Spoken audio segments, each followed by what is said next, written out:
There's a starman waiting in the sky. He'd like to come and meet us, but he thinks...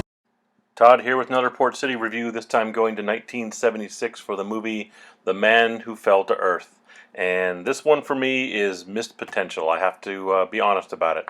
I know it's considered kind of a cult classic, but I think that's mainly because of the presence of David Bowie. But I have to be honest, as much of a Bowie fan as I am, this is not one of his better performances. Nicholas Roeg, the director, just didn't get a good performance out of him, or any of the actors in this movie, to be honest. Most of the acting is kind of line delivery here. It's kind of average.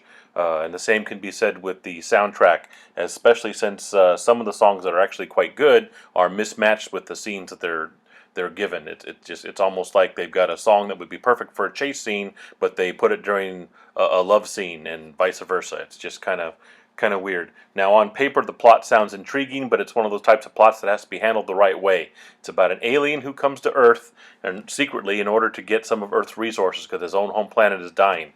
The problem is, there's a lot of holes in this plot because he has this great technology and amazing knowledge, and yet he shows up on Earth and then has to try and make $1 million or something like that to build another spaceship to bring the resources to his planet. That doesn't make much sense to me, and it was never explained well in the movie. So there's just so many holes in the plot that it starts to fall apart.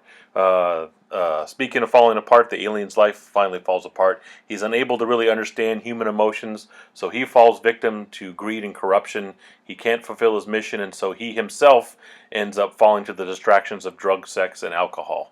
Like I say, the plot, if treated right, was very interesting. It wasn't treated right here. And also, the plot has to come to a screeching halt every 15-20 minutes or so because, again, director Nicholas Roeg decided, I think I'm going to make some softcore porn here on top of a movie. So he stops the plot for sex scenes every 20-30 minutes.